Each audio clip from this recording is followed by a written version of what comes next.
Muy buenos días para todos.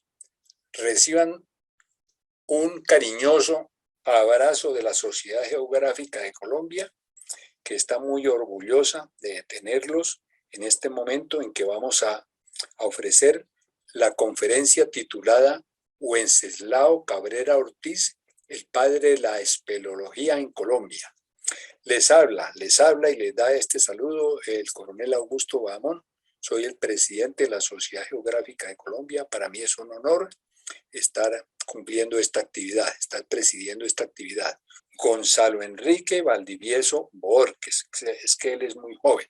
Es geólogo egresado de la Universidad Nacional de Colombia. Él es nuestro conferencista de hoy. En el 2014 se convirtió en socio de la Asociación Espeleológica Colombiana y desde el 2018 es secretario de esta. Nació en San Gil, Santander, desde muy pequeño atraído por los paisajes, la naturaleza y por supuesto por las cuevas que son un destino turístico de esta región. Como estudiante de geología colaboró en la creación del semillero Grupo de Espeleología y Cartología de la Universidad Nacional. Fue coordinador de este grupo y participó en la exploración y cartografía de cuevas en el Huila, el Tolima, Santander y Boyacá. Recientemente participó en la organización del 8º Congreso Espeleológico de América Latina y el Caribe en el 2018 después y en el 2º Congreso Colombiano de Espeleología en el 2018 al 2021. Es apasionado por la cartografía de cavernas, dedica gran parte de su tiempo libre a aprender, explorar y cartografiar cuevas y cavernas de Colombia. Entonces, bienvenido, doctor Gonzalo Enrique Valdivieso Borges. Como decía yo antes, nos llena a quienes nos estamos dedicando, nos hemos dedicado a la cátedra universitaria, nos llena saber que usted sí está aplicando en su vida y en su actividad estas 3 actividades fundamentales de las universidades: la docencia, la investigación y la extensión, y armadas especialmente de tal manera para que traigan beneficios tanto al protagonista de esto como a los inventos y los estudios de las universidades y la población en general, en una actividad tan sana y tan altruista como es el estudio de estas cavernas y la oportunidad que se tienen en estas regiones para que se aproveche económicamente para el bienestar de todos y el mejoramiento de la calidad de vida de los habitantes de estas regiones. Vea qué bien, amigo Gonzalo Enríquez, lo felicito desde ya. Y adelante con su conferencia. Muchas gracias, coronel. ¿Se escucha bien? Sí, perfecto. Muchísimas gracias por esa presentación. Y pues agradecer a la Sociedad Geográfica Colombiana por la invitación a esta charla, que pues tiene que ver con la vida de un geógrafo que le sirvió de mucho a la espeleología. Entonces voy a empezar a compartir pantalla. Buenas tardes a todos, mi nombre es Gonzalo Valdivieso. Como lo comentaba el coronel, soy geólogo, apasionado por las cuevas desde muy pequeño. Cuando estaba en el colegio lo hacía pues de forma informal y en la universidad ya empecé a hacerlo de una forma más técnica, empecé a aprender, a leer bastante sobre este tema y en la charla de hoy les quiero presentar un poquito de historia de la espeleología en Colombia, cómo empezó la espeleología en Colombia y el papel fundamental que jugó el señor Wenceslao Cabrera en digamos, en la mejora de la actividad espeleológica. Entonces, bueno, los temas que voy a tratar, como les comentaba, voy a primero dar una introducción pequeña de qué es la espeleología, cómo comienza la espeleología en el mundo y cómo son los inicios de la espeleología en Colombia. Cómo aparece Wenceslao Cabrera en la historia de la espeleología, cuáles son los aportes que hace y cómo continúa la espeleología después de sus aportes. ¿Listo? Entonces, bueno, esta presentación se hace basado en una publicación que hicimos el año pasado en el Congreso Colombiano de Espeleología, en el que buscábamos con el otro autor rescatar ese papel que hizo este investigador. Como ustedes bien saben, en Colombia algunos investigadores generan conocimiento, generan metodologías nuevas y a lo largo del tiempo pues van siendo olvidados, sobre todo porque en esa época pues la difusión de la información no era tan buena como es ahora. Entonces, la idea también de esta publicación es rescatar esa historia, que no se pierda, que no quede en el olvido, para que la gente tenga presente los aportes de los pioneros en este tema y en otras ciencias también, para que no se pierda ese trabajo. ¿Listo? Entonces, bueno, primero que todo tenemos que definir qué es la espeleología. Si nosotros nos remitimos a los libros de espeleología, siempre va a haber conflictos, porque la definición que se le da ahora de la espeleología es diferente a la que se le dio en su comienzo, en el inicio. Entonces, según la Real Academia de las Ciencias, la, la espeleología es la ciencia que estudia la naturaleza, el origen y formación de las cuevas y su fauna y flora, ¿sí? Esta es la definición que tradicionalmente se le ha dado, pero no es la que se maneja hasta la actualidad. En Wikipedia aparece una definición que me gusta bastante, que me parece que es mucho más amplia y recoge la definición actual de lo que es la espeleología. Entonces, pues dice que la espeleología, voy a poner el puntero, la espeleología viene de la palabra griega espelaio, que significa cueva, y logía, que significa tratado, como todas las ciencias que conocemos. También nos dice que es la práctica de explorar y estudiar cavidades naturales del subsuelo. Entonces aquí ya es donde empieza a diverger de la primera definición, porque antes se consideraba que espeleología era netamente hacer ciencia en las cuevas, ¿sí? De hecho, la persona que la definió, y eso lo vamos a ver más adelante, lo definió así, aun cuando él no hacía ciencia en las cuevas. Entonces, el término inicial que se le dio era para la ciencia de las cuevas, pero pues ya se ha vuelto mucho más técnica. A partir de sus raíces griegas, se consideraba la espeleología como una ciencia que, apoyada de la geología, estudia el desarrollo, evolución el desarrollo y evolución de, perdón, el desarrollo, evolución y formaciones geológicas de las cavidades naturales eh, y la formación de espeleotemas. Entonces, también se consideraba antes que el principal estudio, o de hecho se consideraba que todo el estudio espeleológico era netamente geológico, ¿sí? Eso es otra cosa que ya también ha cambiado porque han aparecido muchas ciencias que le han aportado eh, en gran medida al desarrollo de la investigación espeleológica. En ellas se investigan, cartografían, catalogan todo tipo de descubrimientos en cuevas. Y dice al finaliza, dice que se puede distinguir varios tipos de espeleología y no necesariamente está ligada con la investigación. Entonces esta ya es la postura más moderna, que la espeleología no necesariamente es investigación, la espeleología tiene muchas ramas. Existen diversos tipos de espeleología, como lo son los recorridos turísticos, o sea, el espeleoturismo, también conocido como espeleísmo, la espeleología técnica deportiva, que es gente que le gusta entrar a cuevas de forma meramente deportiva, sin ningún interés investigativo. También existe otra rama de la espeleología que es el espeleorescate, que son espeleólogos técnicos formados con una muy buena formación en manejo de cuerdas y que además presentan una atracción por todo este tipo de temas relacionados con primeros auxilios, rescate. Entonces ellos se reúnen, se capacitan, ellos, digamos, se autofinancian para practicar, para reunirse y hacer sus prácticas de espeleorescate y estar preparados por si en algún momento se presenta, ¿sí? Pero el objetivo principal de un grupo de espeleorescate es entrenarse, entrenarse, entrenarse y ojalá nunca sean llamados, ¿sí? Nunca sean llamados por una emergencia.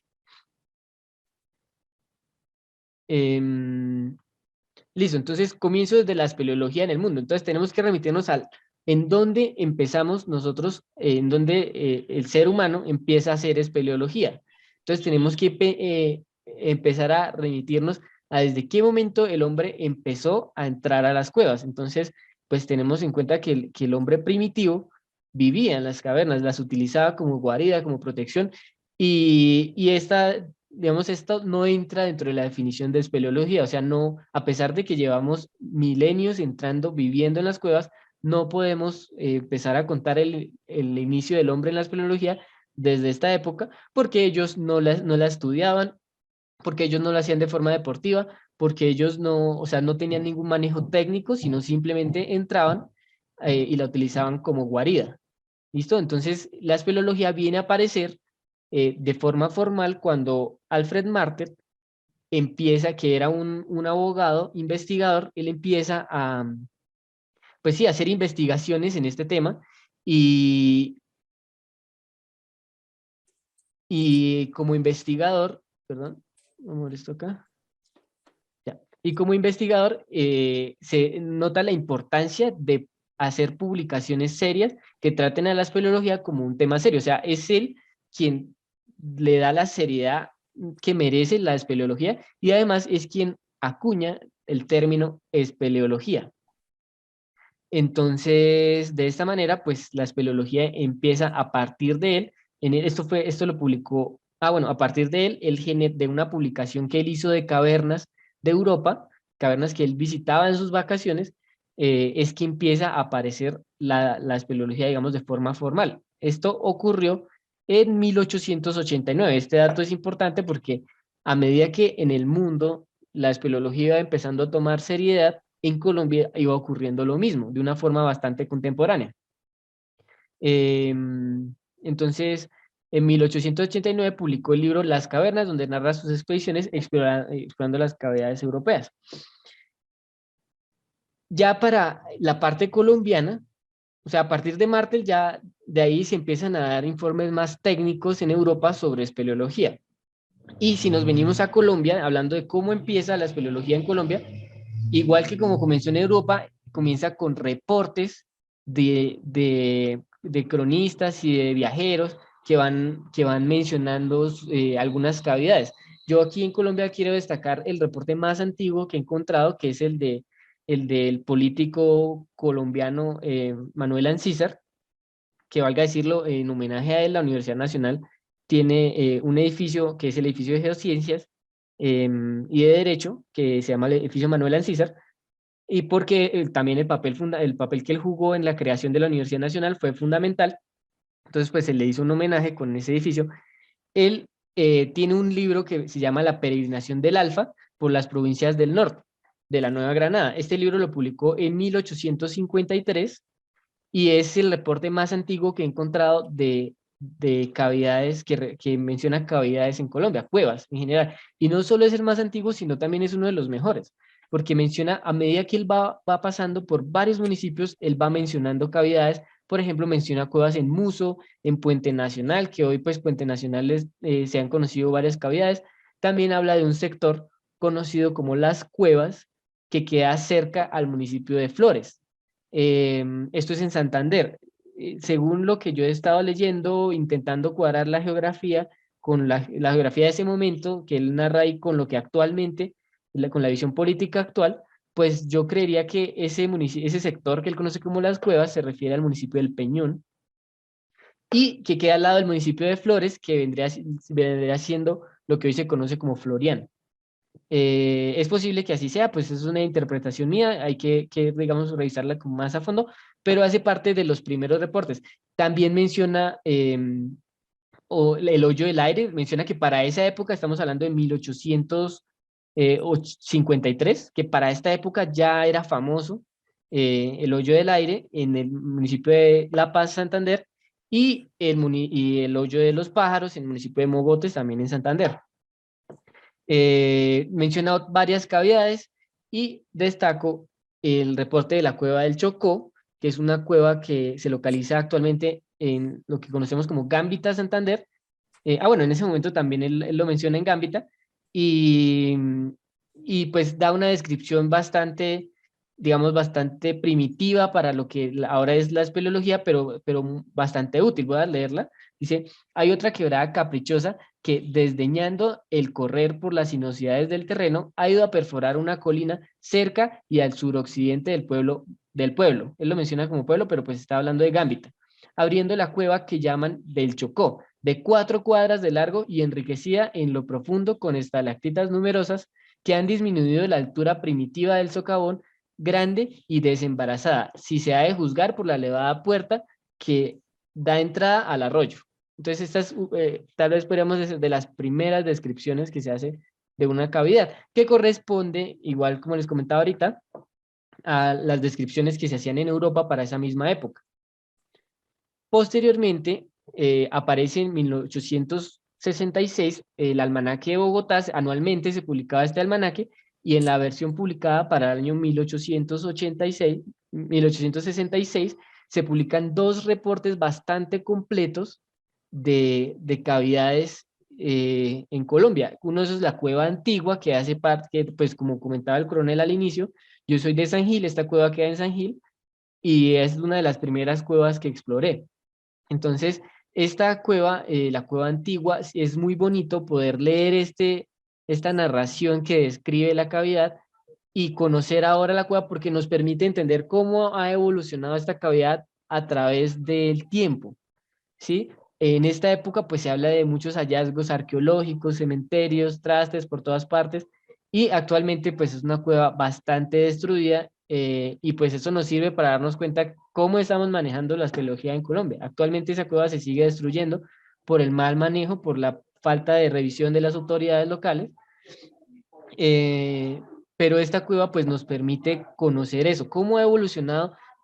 Recordemos que este reporte es de 1867, o sea, ya hace más de 100 años, casi 150 años de este reporte. Entonces podemos ver una muy buena evolución de las actividades recientes. También hay un escrito del Hoyo del Aire, como vamos a ver más adelante en una foto. El Hoyo del Aire es uno de los lugares más famosos que tiene Colombia. Si bien no es una cueva, y aquí quiero aclarar algo, el Hoyo del Aire no es una cueva, pero el fenómeno que hace que se origine el Hoyo del Aire, que técnicamente es conocido como una dolina, el fenómeno que forma dolinas es el mismo fenómeno que forma las cavidades en calizas. Se llama el fenómeno kárstico, ¿sí? El karst es una ciencia que estudia la evolución de la geología a partir del clima y la interacción con el clima y con organismos biológicos, y la formación de este tipo de geoformas, que pueden ser dolinas, pueden ser cuevas, pueden ser mogotes, etcétera, etcétera.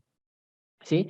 Entonces, si bien, como les comentaba, el Hoyo del Aire no es una cueva, pues su fenómeno está muy relacionado, y lo cuento yo como un reporte espeleológico, pues porque está relacionado con el karst.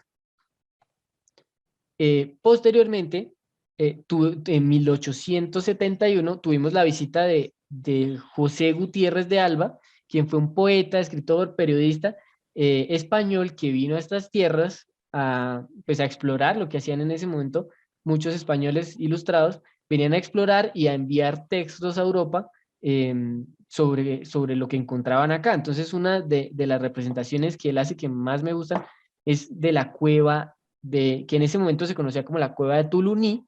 Es esta acuarela hermosa publicada en 1871. Acá tengo una foto de la misma entrada, pues no es desde el mismo ángulo en el que él veía esta acuarela, el que él dibujó esta acuarela, pero sí es de la misma entrada, y me gustan estas comparaciones porque me permite ver rasgos que el autor en su momento vio y dibujó, ¿sí?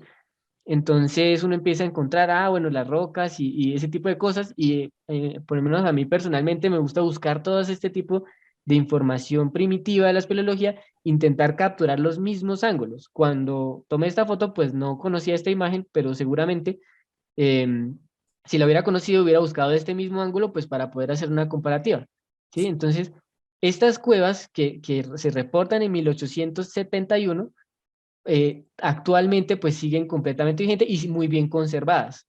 Esta es una postal, esta es otra acuarela que vendrá siendo una panorámica que ve la entrada del río y cómo el río continúa. Esto, como les comentaba, es en Tuluní, en Chaparral, Tolima. Y esta es una foto digamos, que yo tomé de la inmensidad de esa cavidad. Acá, esto que se ve acá, este puntico, es una persona, que ahí se puede ver la sombra. Este puntico es una persona, y pues es una cueva bastante grande, y eso se puede ver en la ilustración que hace aquí el artista. También ese artista tuvo la oportunidad de ir a La Paz, Santander, donde vio y dibujó el Hoyo del Aire, el famoso Hoyo del Aire, que es tal vez el rasgo espeleológico más famoso que tiene Colombia en cuanto a publicaciones científicas, en cuanto a informes técnicos, notas periodísticas. Este lugar es el que más suma publicaciones. Y pues también para 1810, 1871, este autor, Gutiérrez de Alba, hace esta ilustración de este hoyo que se conoce hoy como el hoyo del aire. Y acá en una publicación anterior, olvidé comentar algo importante, me voy a volver un poco. En esta publicación que hace Cuervo en 1867, menciona, ese era un cura que había en esa zona, y bastante curioso, y como en esa época pues los varios religiosos pues tenían su inclinación por estudiar, explorar la geografía, y él, él en este reporte narra el primer ingreso que se hizo, o sea, que se conoce para este hoyo del aire.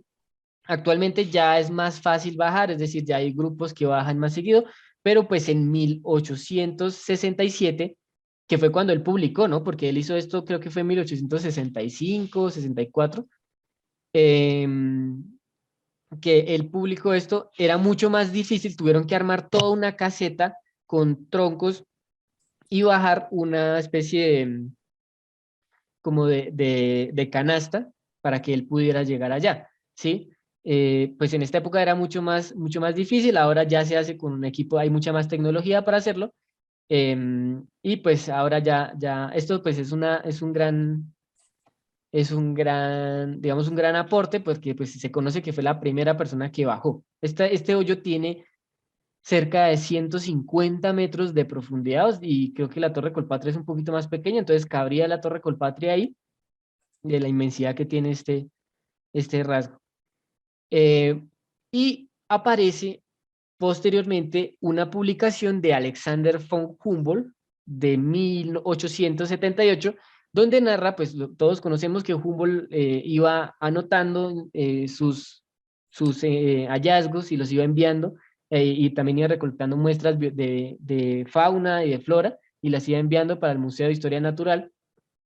Y Humboldt, pues en este libro también comenta, narra sus pasos por algunos lugares de interés espeleológico. Sin embargo, yo aquí presento unas discrepancias porque la historia espeleológica en Colombia narra que Humboldt fue el primer explorador que estuvo, digamos, las primeras publicaciones de cavernas se las otorgan a Humboldt. Y esto es debido a que Humboldt exploró, estuvo en Colombia a inicios de 1800, ¿sí? Y él narra pues que pasó por algunas cuevas. Sin embargo, si yo me baso en el orden cronológico en el que se publican los trabajos, pues este trabajo iría en 1878 y no en 1803 o en 1810, como en otras publicaciones se hace, pues porque esta publicación se hizo posterior. Es más, Humboldt murió en 1859 y esta publicación se hace más de 10 años después, ¿sí? Es una publicación post-mortem que hacen las andanzas que él tuvo por estas tierras, y además, ese es una de las razones por las que yo discrepo que este es digamos, el primer explorador de cuevas en Colombia, sino que también en las publicaciones que él hace, pues él habla del puente de Incononso, que es muy famoso, pero no es una cueva, y una cueva que encontró en el municipio de Caripe, donde él encontró un ave, que es una ave nocturna bastante famosa entre los espeleólogos. Se llama el ave de los guácharos, le dicen caca, chilladores, tiene varios nombres dependiendo de la región, carracos. Y esta cueva pues es una ave particular porque se caracteriza porque es el único ave que, al igual que los murciélagos, utiliza la ecolocalización. Entonces este ave vive en cavernas completamente oscuras y puede volar en la completa oscuridad, sin ningún problema, porque ella hace un sonido que rebota en las paredes y ella lo utiliza para localizarse, ¿sí? Entonces Humboldt encontró este ave y le dio un nombre. Actualmente el nombre científico es el Esteatornis caripensis, pero se conoce también como el ave de Humboldt. Sin embargo, como les comentaba, eso fue en Caripe. En esa época Caripe hacía parte del virreinato de la Nueva Granada, que incluía Colombia, Ecuador y Venezuela. Actualmente Caripe queda en Venezuela, entonces también por esa razón yo creo que no, los primeros hallazgos no, o sea, lo que hoy es Colombia no aparece Humboldt ahí en los primeros hallazgos. Sin embargo, pues esta publicación es muy importante pues por todos los recorridos y de lugares geográficos que visitó él en Colombia. Posteriormente, para los años 1884 y 1886, se siguen publicando almanaques y en ellos encontramos, o sea, continuamos encontrando publicaciones, pero a estas dos publicaciones yo les agrego algo y es que fueron las primeras publicaciones de arte rupestre que se hizo en Colombia, ¿sí? Bueno, la primera, perdón, esta fue de arte rupestre y esta fue de artículos arqueológicos encontrados en una cueva, ¿sí? Esta publicación, como les comentaba, 1888, es de arte rupestre en las cuevas de los Panches en Fusagasugá, y esta es de artículos arqueológicos en la cueva de Moniquirá. Esta publicación fue hecha por Manuel Vélez, que no es el mismo de esta imagen, sino esta es la carátula del almanaque que se utilizaba, lo mismo, el autor de este artículo, que no encontré el nombre, no es el señor que aparece acá, sino él es el autor de la revista como tal, pero el artículo es de otra persona. 1884 y 1886. Recuerden que la publicación que hace Martel de los inicios de la espeleología, su primera publicación de cuevas y de la introducción del término espeleología aparece en 1886, creo, ya no recuerdo, pero es más o menos para esta época. La siguiente publicación que yo logro identificar de Colombia, de cavernas, ya es un artículo completamente enfocado en espeleología, a diferencia de los anteriores que eran narraciones, crónicas de viajes. Esto ya es un artículo, este podría ser el primer artículo, en realidad son dos, este es el primero, que salen en la misma revista, publicados por la misma persona. Estos podrían ser los primeros artículos enfocados netamente en la actividad espeleológica. Son artículos, este artículo, por ejemplo, de la cueva de Tuluní, en Chaparral, es la cueva que les he mostrado ahorita, que había ilustraciones de Gutiérrez de Alba, y ya ya él empieza a meter ciencia, empieza a hablar de la geología de la zona, empieza a hablar, ya no utiliza la palabra espeleología, pero sí empieza a usar de la espeleología de forma más técnica, a usar lenguaje más técnico, empieza a hablar de la disolución de la roca, etcétera, etcétera. Y ya pues para esta época en España ya se estaba hablando formalmente de espeleología. De la misma manera acá en Colombia la espeleología iba evolucionando. Ya tenemos unos artículos mucho más sólidos, mucho más organizados. También de ese mismo autor, que es Luis Cuervo Márquez, que es diferente al Cuervo de las publicaciones anteriores, que bajó al hoyo del aire. Este señor publica las primeras fotos que se conocen, digamos, siguiendo este relato evolutivo de la espeleología. Estas son las primeras fotos de cavernas en Colombia. En este caso, como ya comentaba antes, pues no es una caverna como tal, pero sí está muy relacionado con el fenómeno espeleológico y hace una descripción. Podemos ver pues que lo primitivos que eran estas fotos, pues a blanco y negro obviamente, pero el ángulo que abarcaba la fotografía era muy pequeño, entonces pues no alcanzaba a verse la inmensidad de ese rasgo geográfico, pero pues el autor se esforzaba bastante. Como les comentaba, Luis Cuervo Márquez es rector de la Facultad de Ciencias Naturales de Bogotá, entonces ya él desde una posición mucho más técnica da descripciones de la espeleología, de cómo iba, lo que él iba observando en campo, ¿sí? Esto fue publicado en la revista de la Academia Colombiana de las Ciencias en 1939. Ambos artículos, el que les mostré antes y este, están publicados ahí en esa revista. Posteriormente, pues encontramos que ya van apareciendo más trabajos. Por ejemplo, tenemos Galindo, 1945, donde da una breve descripción de la cueva Adoratorio de las Guacamayas en Boyacá. Tenemos una publicación de Chotelus en 1946, que describe hallazgos arqueológicos y estados de algunas cuevas en la Mesa de los Santos. Sí, como ustedes saben, pues la Mesa de los Santos es un lugar que tiene pues varias cavidades, y estas cavidades y algunos otros lugares fueron utilizados por los indígenas para hacer sus rituales. Tenemos otra publicación de Rachel Dolmatov en 1947, donde describe una cavidad virgen con varias partes de utensilios arqueológicos y ofrece el primer mapa de una cavidad que se conoce en Colombia, que es este, Si bien este es el primer mapa, este mapa está enfocado más en el hallazgo arqueológico, los lugares donde él encontró material, más que en describir la cueva, ¿sí? Y esto lo explico porque más adelante vamos a ver el que es el primer mapa espeleológico netamente enfocado en espeleología que se realiza en Colombia. ¿Listo? Entonces, tenemos que posteriormente, aquí es donde ya aparece lo que yo considero que es el punto de inflexión de la historia de la espeleología en Colombia, porque aparece este señor Wenceslao Cabrera Ortiz, de quien trata la charla de hoy, y empieza a decir lo que él piensa, ¿sí? Lo que él ha investigado, pues basándose en lo que ha investigado, cómo él cree que se deberían manejar las cosas. Entonces yo aquí les propongo que hagamos una pausa y hablemos, o sea, una pausa en la historia de la evolución de la espeleología en Colombia, y hablemos sobre quién era este señor, que aparece acá. Entonces, lo que yo he podido investigar, pues estuve preguntando, llamando, buscando mucho en internet y pues es muy poco lo que se conoce. No encontré en internet una foto como tal de él. Sin embargo, mi fuente principal es un trabajo que publica el profesor Oscar Hernández, su trabajo de maestría en el 2014,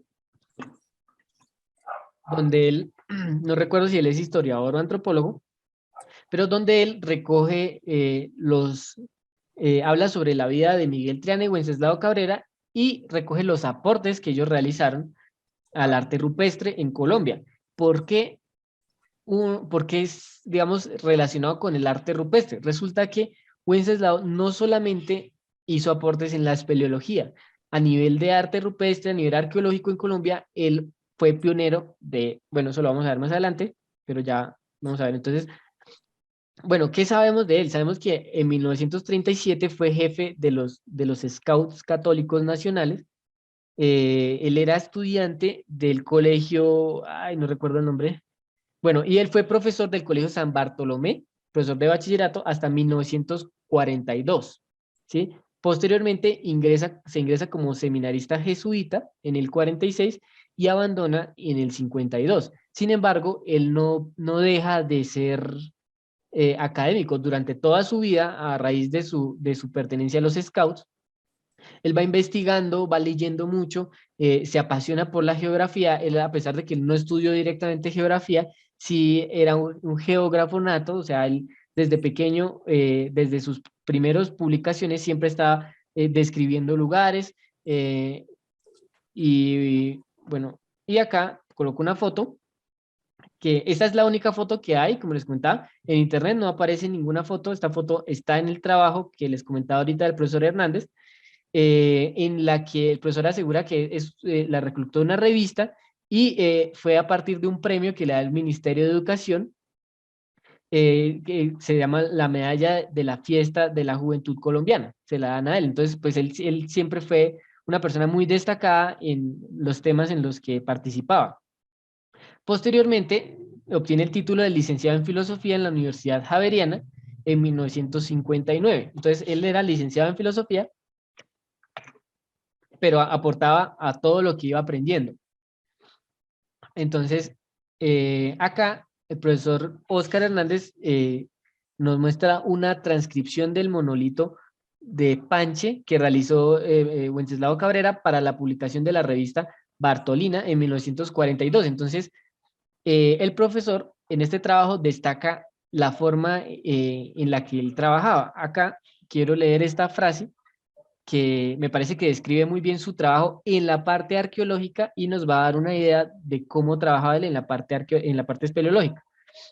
Este primer trabajo es una excelente muestra de su formación autodidacta como investigador, ya que emprende la tarea de copiar cada uno de los motivos allí grabados, y lo sorprendente es que su ejercicio de documentación y registro es pionero en el país, dado que por primera vez se utilizan técnicas modernas en dicho proceso y se realiza una reproducción rigurosa a escala, copiando cada uno de los motivos, respetando en todo momento la exactitud con el original, y con ello se logra tener una idea clara del tamaño de la roca y así como también de las condiciones que rodean el yacimiento.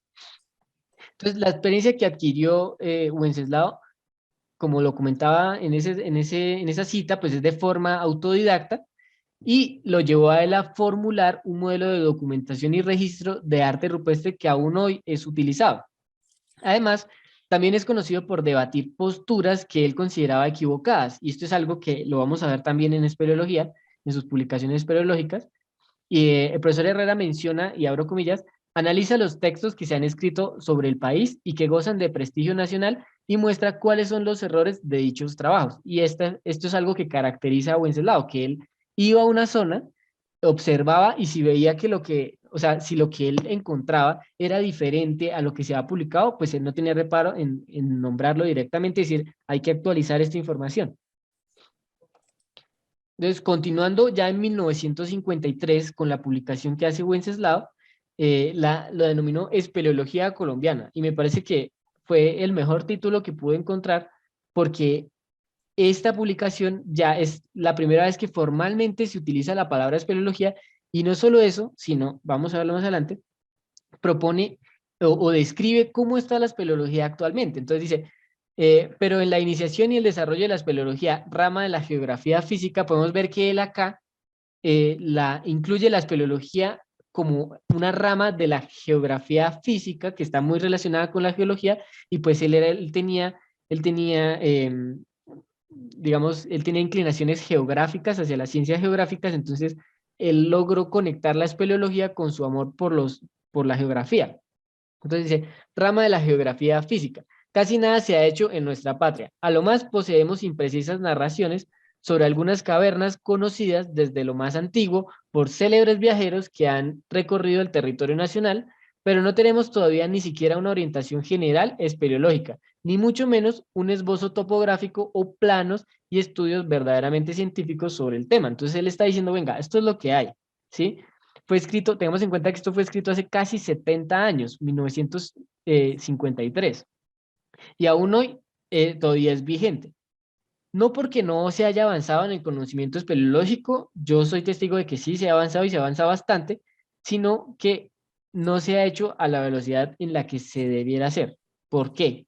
Porque en Colombia el potencial espeleológico es muy alto, ¿sí? Y nosotros hemos avanzado de una forma muy despacio. Entonces, falta mucho por hacer a nivel geomorfológico. Hay muchísimo por estudiar del karst colombiano.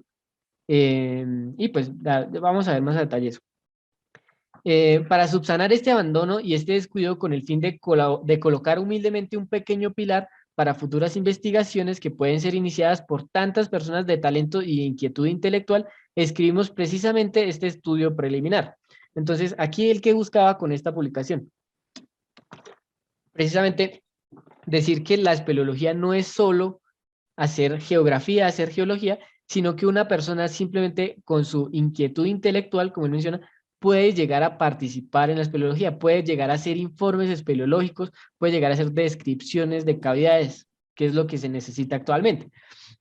Dice, continúa diciendo, para el profano, el campo espeleológico se muestra tal vez infecundo, estrecho, muy limitado o de poco interés. No así para el científico, el naturalista, que ve una nueva oportunidad, un nuevo gabinete de trabajo en donde gastar horas fecundas de análisis y experimentación que pueden enriquecer fructuosamente sus conocimientos. Entonces, él reconoce el valor de los estudios espeleológicos y también reconoce que no están bien vistos en muchos casos, ¿sí? O sea, el espeleólogo, y todavía aún hoy se ve eso, el espeleólogo es una persona que dedica tiempo libre a hacer esto, pero no se ve como algo serio que se pueda llegar a consolidar en Colombia. El técnico espeleólogo debe ser a la vez geógrafo, geólogo, naturalista, etnólogo y explorador. Por lo menos debe poseer conocimientos generales sobre todos estos asuntos, si bien no puede ser, como se comprende, un especialista en cada materia. Esto también es algo importante, porque es que nosotros los que hacemos espeleología estamos en la obligación, y no solo en la obligación, sino, o sea, no como en el privilegio de aprender de biología, de aprender de geología, de aprender de geografía, de cartografía, todo ese tipo de cosas para nosotros los que nos gusta salir y echar monte y echar trocha. Ese tipo de cosas es muy chévere y la espeleología reúne todas esas ciencias que encontramos en la naturaleza. Todas esas ciencias naturales, física, también podemos encontrar geometría. Por ejemplo, a mí que me gusta hacer cartografía, disfruto mucho haciendo cálculos geométricos de estas cavidades, de estos lugares. Em, También en ese mismo artículo menciona, bueno, en ese artículo él también propone una forma de administrar la información espeleológica, la información de las cavidades. ¿Y cómo lo hace? Pues él, además de que, como comentaba anteriormente, además de que él propone un método de estudio de arte rupestre en Colombia, también propone ese método modificado para la espeleología. Entonces, él dice, la cual nos parece que podría también servir para clasificar las cavernas con el fin de indicar topográficamente la referencia. Hemos adoptado este método en nuestros ficheros y consiste en mencionar la caverna escribiendo en primer término la inicial o las dos primeras letras del departamento, intendencia o comisaría en cuyo territorio se encuentra la caverna o cueva. Guión seguido, la letra minúscula M o C que indica el municipio o corregimiento según del número de orden de este considerados en la lista alfabética. Y de acuerdo con la lista oficial de la Contraloría General, finalmente va el número de orden que corresponda a cada oquedad cuando en un mismo municipio haya varias. Así, por ejemplo, la BOY raya M, espacio 31 raya 1, es la anotación para la cueva de Tocogua, situada en Boyacá, en el municipio 31, Duitama. Entonces, él propone cómo deberían nombrarse las cavidades en este catálogo, o que actualmente conocemos como catastro espeleológico. También, Wenceslao presenta un mapa de todas las cavidades que se conocían hasta el momento y las lista y hace una descripción de estas cavidades. Entonces, en ese trabajo, él presenta 46 cuevas en Colombia con su código catastral, el código que él menciona ahí, el nombre y el departamento donde se localizan.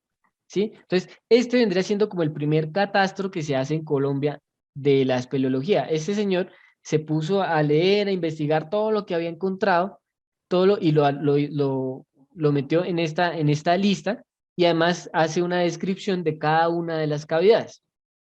Finaliza proponiendo una metodología de investigación espeleológica. Esta metodología todavía sigue vigente, de hecho los artículos modernos utilizan o se basan en esta metodología en la que él propone una introducción sobre la caverna, una historia, la situación actual, topografía del lugar, nombre, expedición, descripción espeleológica, origen, geología, paleontología. Algunas cuevas son famosas a nivel paleontológico, no solo por los fósiles que hay en las rocas que forman la cueva, sino porque en esas cuevas también entran algunos animales, se pierden y terminan muriendo adentro y quedando pues sus restos debido pues, a la temperatura.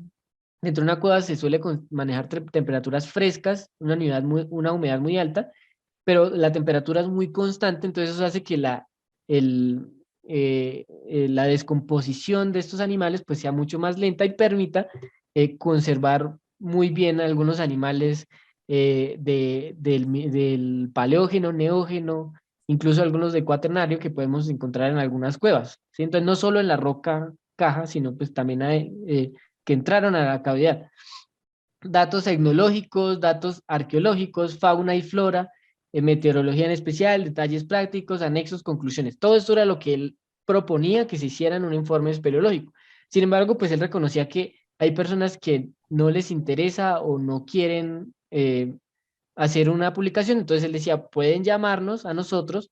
En ese momento él publicaba en el boletín de la Sociedad Geográfica, entonces él decía, pueden llamarnos a nosotros y nosotros vamos a visitarlos y hacer este trabajo en esa cavidad, como ocurrió más adelante en otras publicaciones.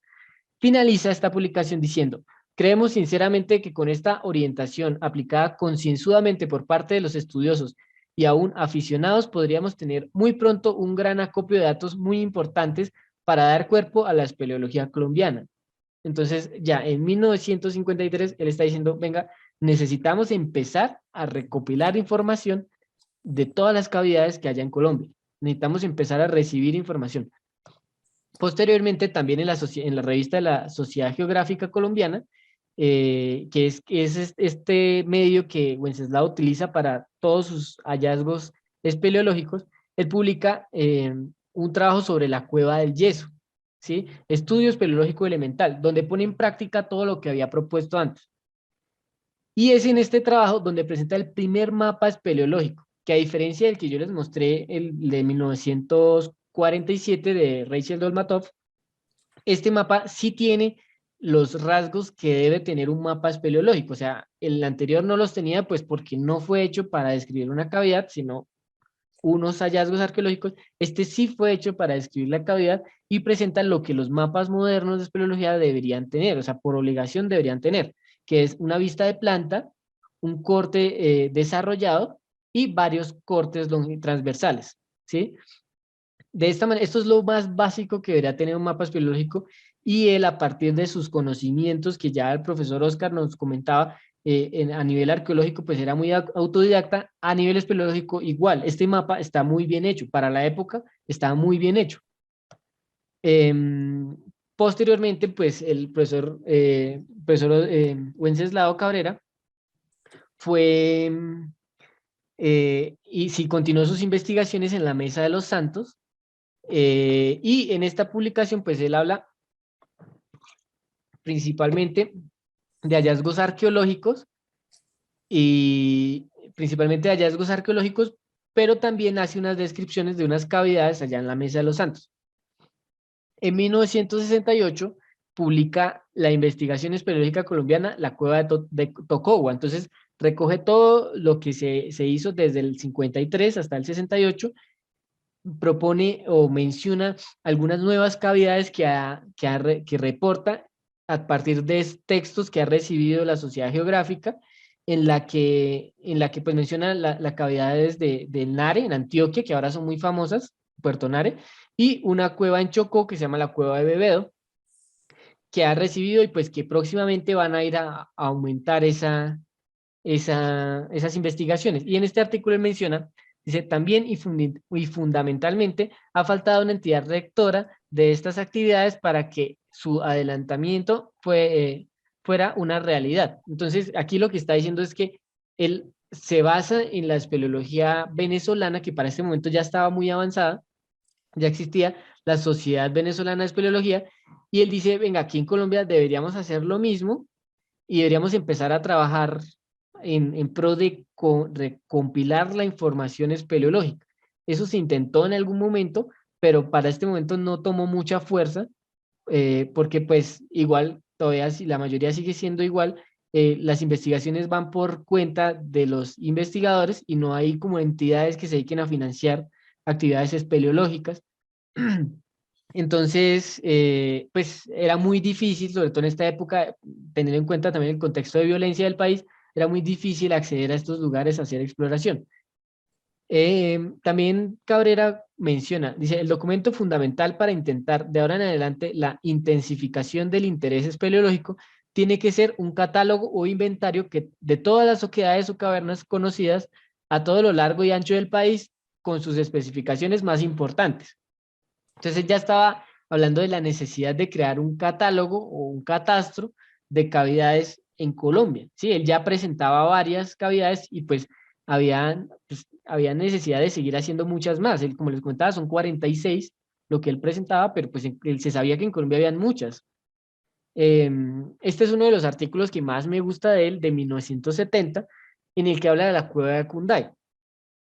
No solo porque, o sea, esta cueva es una de mis cuevas favoritas, no solo por eso, sino porque ya se habían hecho publicaciones anteriores las que investigadores muy reconocidos en Colombia habían mencionado que esas cavidades tenían salida, eso es en Cunday, Tolima, tenían salida en Purificación, Tolima, que es un municipio que queda ahí cerca hacia el Magdalena, que esas cuevas tenían salida allá. Entonces, y que estamos hablando de una de las cuevas más grandes del mundo. Uno podía pasar días adentro explorando, intentando atravesarla toda hasta salir a la otra parte. Entonces, él, fascinado por todos estos relatos, se va a esa cueva a buscar eso que se había dicho en ese momento, y él no encuentra eso. Entonces él dice, no, venga, esto es lo que yo encontré. Esa cueva no es tan grande, sí es muy grande, pero no es tan grande como se menciona, no sale, no encontré salida en Purificación, Y pues eso es lo que yo vi, ¿sí? O sea, eso es lo que yo puedo relatar, porque fue lo que yo vi. Y yo he ido a esa cueva y lo mismo, la gente allá me dice, sí, esta cueva tiene una salida por aquí, y me he puesto con gente de allá de la zona a buscarlo y no, ellos me dicen que no, que era por aquí, que no sé qué, y después me dicen, no, es que la persona que sabía ya murió, pero eso era, entonces es muy difícil saberlo. A nivel geológico yo creo que la cueva no sale en Purificación, si bien de pronto tiene una salida que permite ver el municipio de Purificación, porque estamos como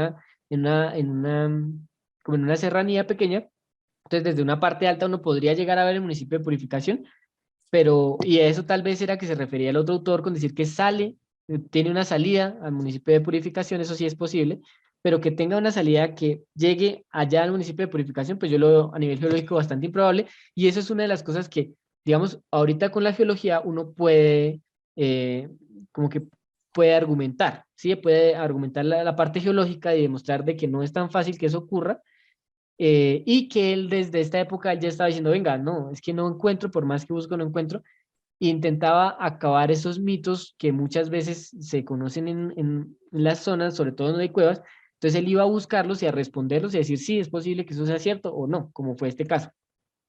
Este fue el mapa que él presenta. Fíjense que ya él empieza a presentar mapas de cavidades, como estaba el mapa ahorita de la cueva del Yeso en Curití, Santander. Ahora aquí presenta este de la cueva de Cunday, Tolima, que en este momento se llamaba Cueva Cunday. Ahora, como se han encontrado más cuevas en Cunday, ya no se llama Cueva Cunday, sino la Cueva del Edén. Lo mismo ocurre con las cuevas de Tuluní, que me les mencioné acá. En ese momento se llamaban cuevas de Tuluní o Cueva de Tuluní, que era lo que ahora se conoce como la Cueva de la Catedral, porque ya han aparecido varias. ¿Listo? Eh, entonces está la Cueva de Cunday, presenta el mapa. Este mapa es bastante bueno, pues como les comentaba, ya le sube mucho el nivel a la cartografía que se estaba haciendo, la cartografía espeleológica. Presenta el mapa, vista de planta, corte desarrollado, y cortes transversales. Ya la última publicación que encontré de Wenceslao Cabrera enfocada en espeleología es un libro que publica en asocio con el profesor Carlos Acosta, que creo que también era un religioso, Wenceslao Cabrera Ortiz y Jean-Pierre Tijay. ¿Sí? Ellos tres sacan un libro de más o menos 150 páginas donde hablan de Colombia. El libro, es curioso porque el libro se llama La Colombia de 1997, pero se enfoca principalmente en espeleología, o sea, tiene un interés espeleológico netamente. Este podría llegar a ser el primer libro que se hace en Colombia de cavernas de Colombia, ¿sí? Estamos hablando de 1977. Entonces, en este libro tiene la primera parte que habla de Colombia, del país Colombia, cómo es el área, cómo se divide geográficamente, políticamente. Habla de la geología de Colombia, habla de la historia espeleológica que se ha hecho para 1997. Vienen muchas publicaciones de polacos que estuvieron acá, de franceses, sobre todo en los 70s, fue un boom de la espeleología porque ellos llegan acá y hacen muchas exploraciones. Hay un espeleólogo muy famoso francés que se llama Bernard Hoff, que estuvo cartografiando varias cuevas, em, y es un boom porque ellos vienen y descubren muchos lugares, hacen muchas publicaciones y desafortunadamente muchas de esas publicaciones hasta hoy siguen perdidas. Yo he estado detrás de ellas preguntándole a algunas personas que participaron en esas exploraciones, que conocen a esos exploradores, y ha sido muy difícil recopilar todas esas escritos que se hicieron en esa época. Unos están en idiomas bastante complejos de traducir, pero pues ahí lo poco que he conseguido, pues lo he, digamos, ingresado al conocimiento espeleológico, que más adelante les voy a comentar. Entonces, en este libro de 150 páginas, más o menos, él presenta eh, 87 cuevas con su código. Desafortunadamente cambió la forma, pues ya no es él el autor principal, cambió la nomenclatura que utilizaba para estas cavidades. Uy, me estoy extendiendo en el tiempo, qué pena. Ya voy a terminar. Em, Cambió la nomenclatura que se utilizaba para estas cavidades y presenta alrededor de 40 mapas de cuevas. Entonces ya es un libro bastante técnico de la espeleología colombiana. Y a partir de esos, pues de 1997, que es el boom espeleológico, pues ya empiezan a aparecer grandes trabajos espeleológicos, no tan, o sea, grandes no en el sentido de muchas cuevas, sino más bien de forma muy detallada a nivel biológico, a nivel de salud, a nivel geológico, de muchas cuevas en Colombia, y ese inventario nacional va creciendo. ¿Sí? Entonces ya tenemos publicaciones de Miller en 1979, donde describe varias cavidades de alrededor de las cuevas del Indio. Tenemos publicaciones de Castañeda en 1981, si se pueden dar cuenta, esta es la cueva del Edén, ya que la que ya había trabajado Wenceslao, entonces mejora ese mapa, sobre todo este es un trabajo enfocado principalmente en la parte biológica, hacen levantamientos de suelo para estudiar el histoplasma encapsulatum y mirar si la cueva tiene o no. Entonces, en este trabajo hacen este mapa pues para describir de dónde sacaron las muestras.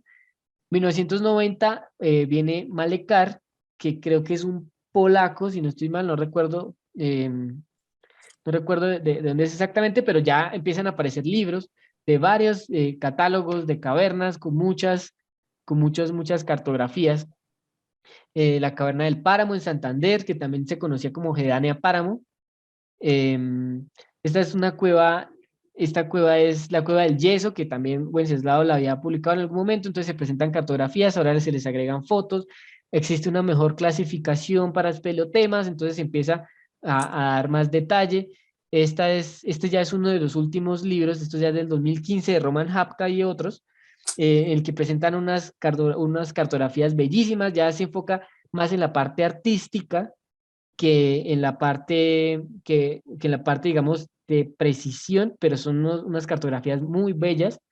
Obviamente también son precisas, no estoy diciendo que no sean precisas, pero está más enfocado en la parte artística, pues porque sus autores son personas que se dedican más bien al arte de los dibujos de cavernas, ¿sí? De los mapas.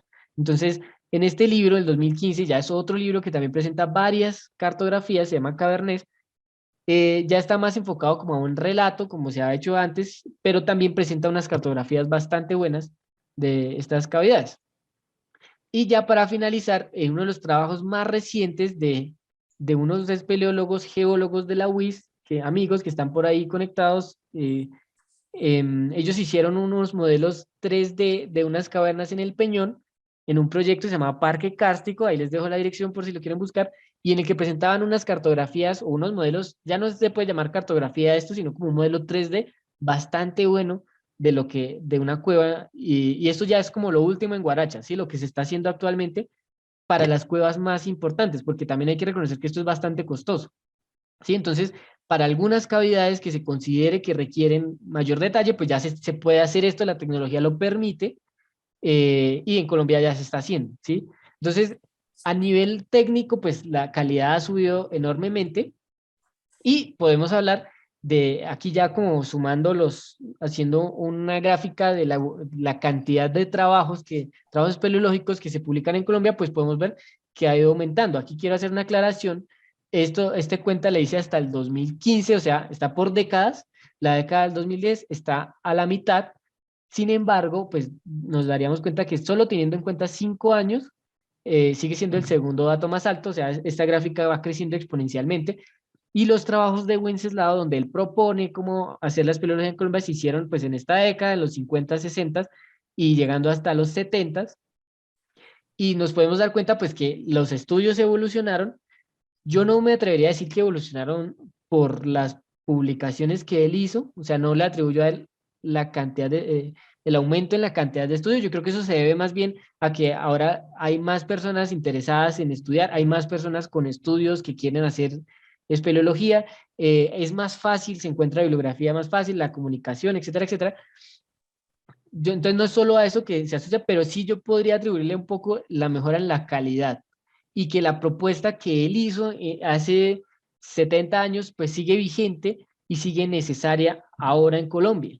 ¿Sí? O sea, la espeleología debe organizarse de una forma similar a lo que él lo proponía en esa época y debe manejarse de esa manera. Y aquí ya viene la cuña, aquí es donde entra la Asociación Espeleológica Colombiana, que es a la que yo pertenezco, que nosotros lo que tratamos desde la asociación es precisamente seguir como esas propuestas de Wenceslao en la de cómo administrar la espeleología en Colombia. Entonces nosotros estamos intentando, yo ya llevo 2 años intentando administrar un catastro espeleológico, llevamos casi 500 cavidades reportadas, como les contaba, hasta el 2015. Ese catastro pues tiende a crecer en publicaciones, y no solo en publicaciones, sino en cavernas que no se han publicado hasta el momento. Hay muchas que falta por publicar, y pues este sería un mapa comparándolo con voy a ponerlo acá, el mapa que hacía Wenceslao en el 53, pues así estaría actualmente el mapa en Colombia, ¿sí? De cavidades en Colombia. Un segundo.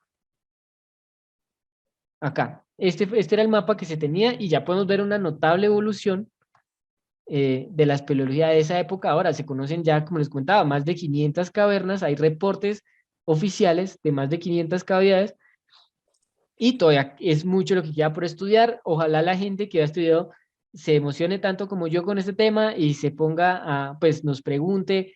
Ahí que voy a dejar mis datos para que me escriban cómo hacer reportes espeleológicos, participen en charlas. Nosotros dictamos algunos talleres, y estamos empezando a organizar salidas para, o sea, para motivar ese conocimiento espeleológico en la gente.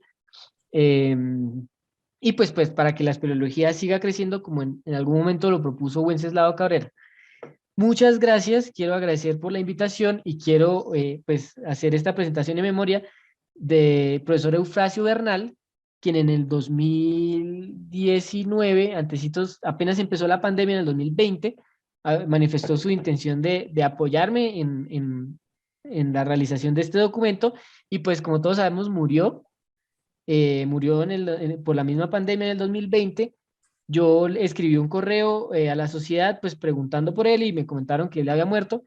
Desafortunadamente no pudo ayudarme en escribir este documento, pero sí había manifestado su intención de hacerlo.